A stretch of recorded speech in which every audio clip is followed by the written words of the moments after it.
देखिए admission of partner में अगला क्वेश्चन जो है आपका 41 का ए, ये है आपका पूंजी खातों का समायोजन। पूंजी खातों का समायोजन।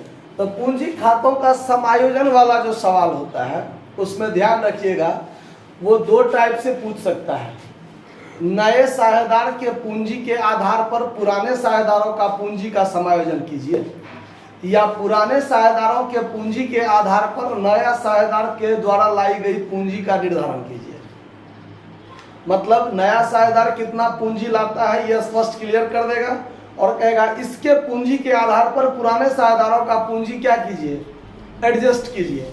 या पुराने साझेदारों का पूंजी दिया रहेगा तो कहेगा उसके आधार पर नए साझेदार के द्वारा लाई गई पूंजी का समायोजन कीजिए, यानी लाइए, वो कितना लाएगा वो इसका निर्धारण कीजिए। इस टाइप से आपको सवाल पूछ सकता है, ठीक है। तो जब ये पूंजी का समायोजन वाला सवाल रहेगा तो ध्यान रखिएगा उसमें आपको नया अनुपात का निर्धारण करना परम आवश्यक है। बिना नया अनुपात का निर्धारण किए आप पूंजी खातों का समायोजन नहीं कर सकते हैं। तो सबसे पहला काम हो जाता है कि आप नया अनुपात का क्या कीजिए, कैलकुलेशन कीजिए। नया अनुपात का कैलकुलेशन कीजिए, ठीक है। तो सवाल क्या कहता है, सवाल देखिए 41 का ए कहता है कि ए और बी लाभ हानि को 3:2 अनुपात में बांटते हुए साझेदारी में है। सभी समायोजनों के पश्चात ए और बी का पूंजी 1,60,000 और 1,20,000 है। इतना बात कहा हुआ है। वे सी को साझेदारी में क्या करते हैं, प्रवेश देते हैं, जो लाभ में 1/5 हिस्सा पाएगा और वो ए और बी से बराबर बराबर प्राप्त करता है। यानी 1/5 हिस्सा जो उसको मिल रहा है वो ए और बी त्याग कर रहा है। जो त्याग कर रहा है वो कितना, बराबर बराबर। मतलब 1/5 का आधा ए देगा और 1/5 का आधा कौन देगा, बी देगा। तो पहला काम हो जाएगा आपका नया अनुपात निकालने में, ये आपको काम देगा। उसके बाद कहता है कि वो जो प्रवेश कर रहा है सी, वो पूंजी के रूप में कितना ला रहा है, 70,000 रुपया ला रहा है। मतलब 1/5 हिस्सा के लिए प्रवेश कर रहा है तो वो 70,000 पूंजी ला रहा है, ठीक है। अच्छा, और आपको कहता है कि पुराने साझेदारों की जो पूंजी है वो नए साझेदार के पूंजी के आधार पर क्या कीजिए, समायोजन कीजिए और ए और बी की नई पूंजी ज्ञात कीजिए। कहता है कि इस उद्देश्य से पुराने साझेदारों के पूंजी में यदि कमी होता है तो वो ला कर देगा, अगर उसका पूंजी ज्यादा होता है तो वो निकाल कर क्या करेगा, ले जाएगा। आया बात समझ में। तो देखिए, तो अभी हम आपको बोले हैं कि सबसे पहला काम क्या, calculation of new ratio. Calculation of, तो उसके लिए आप क्या कीजिए, सबसे पहले लिख लीजिए old ratio of A and B बराबर 3:2। यही है ना, कि क्या है, यही है। उसके बाद सीज न्यू शेयर आपको दिया हुआ है, सी नया पार्टनर है, सी नया पार्टनर है और सी का जो नया हिस्सा है वो 1/5। अब 1/5 का आधा कौन दे रहा है, ए, और आधा कौन दे रहा है, बी। तो इसके लिए आप क्या कीजिए, लिखिए ए sacrifices to C half of 1/5 share, ठीक ना। Therefore age sacrifice share 1/5 का आधा कर दीजिए तो 1/10। Therefore age new share, तो ए का पुराना था कितना, 3/5, उसमें से 1/10 घटा दीजिए 10, 6 में से 1 गया 5/10। दोबारा फिर यही काम करना पड़ेगा। B sacrifices to C half of 1/5 share, यही काम। Therefore B sacrifice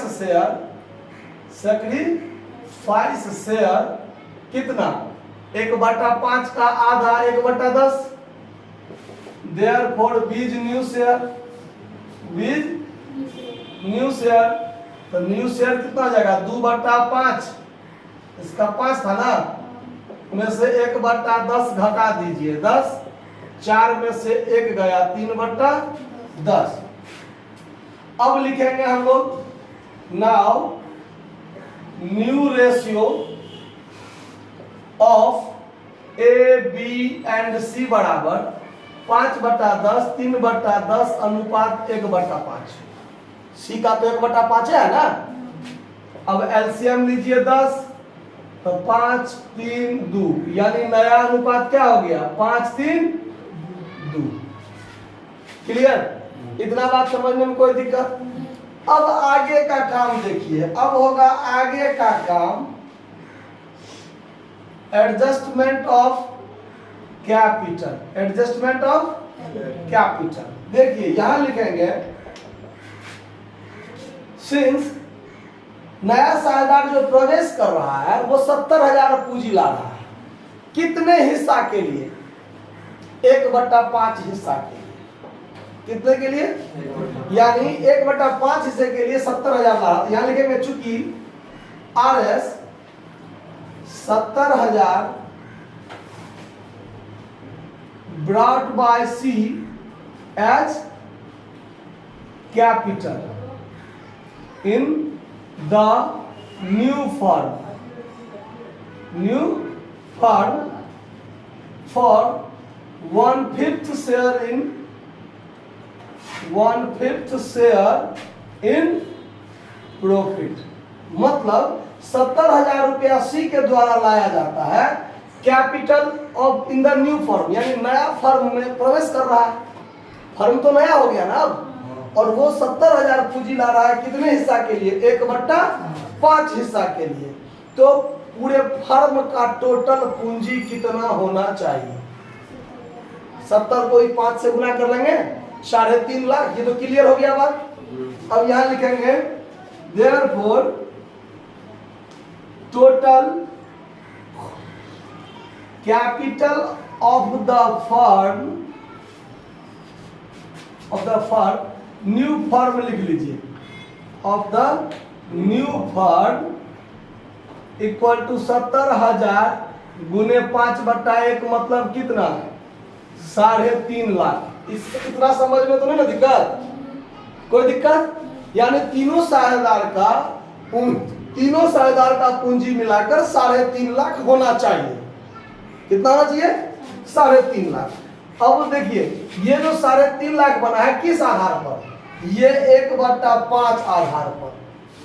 ये 1/5 क्या है लाभ में हिस्से है ना सी का, तो सी का लाभ में 1/5 हिस्सा तो वो 70,000 ला रहा है, तो जिसका हिस्सा यहाँ 5/10 है 3/10 है, तो उसी आधार पर उसका भी पूंजी होना चाहिए ना। तो इस आधार पर नया फर्म का पूंजी कितना होना चाहिए 3.5 लाख होना चाहिए। अब देखते हैं हम लोग, अब देखिए एज न्यू कैपिटल, यहां लिख दीजिए एज न्यू कैपिटल। पुराना पूंजी उसका कितना था वो तो क्लियर है कि ए का 1,60,000 था और बी का 1,20,000 था, पुराना पूंजी था। अब नया पूंजी तो 3,60,000 पूरे फर्म का होना चाहिए। तो एज न्यू कैपिटल 3.5 लाख गुने 5/10 काट दीजिए तो 1,75,000 होना चाहिए कि नहीं होना चाहिए। बीज न्यू कैपिटल तो 3.5 लाख गुने 3/10 कट गया 1,05,000 होना चाहिए। और सीज न्यू कैपिटल, सीज इसका तो 70,000 है वो तो क्लियर है, और निकालिएगा भी तो उतना ही होगा 3.5 लाख गुने 2/10 काटिएगा तो 1/5 है ना कि ना, काटिएगा तो ई कट गया तो इसका कितना, और ये 70,000 तो ला ही रहा है, इसी के आधार पर तो हम पुरनका का एडजस्ट किए हैं, ये है ना।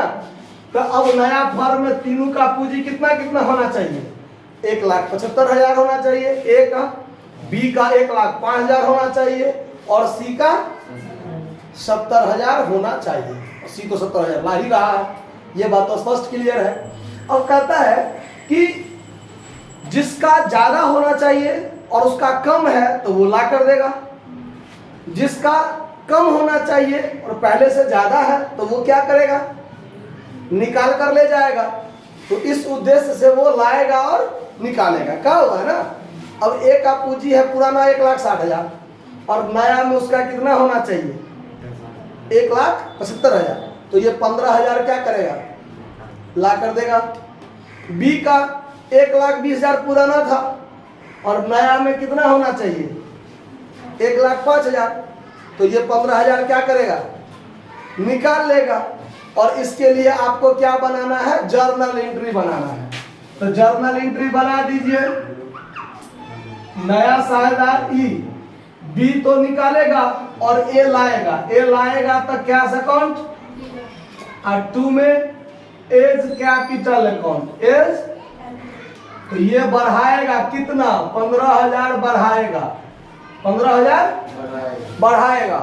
और बी निकालेगा, बी क्या करेगा, निकालेगा तो बी का पूंजी घटेगा तो डेबिट कीजिए। B's capital account to cash account, कितना रुपया 15,000, 15,000। नया साझेदार प्रवेश करेगा तो वो 70,000 लेके आ रहा है ना, तो उसका एंट्री बना दीजिए। Cash account TR2 seize capital account, कितना रुपया 70,000, 70,000। सवाल बनकर हो गया तैयार। कोई दिक्कत इस बात को समझने में? तो पूंजी का समायोजन वाला सवाल देखने में तो 2 लाइन से 3 लाइन का रहेगा, लेकिन बनाने में लंबा चौड़ा सवाल होता है। आया बात समझ में? इसको नोट कर लीजिए। धन्यवाद।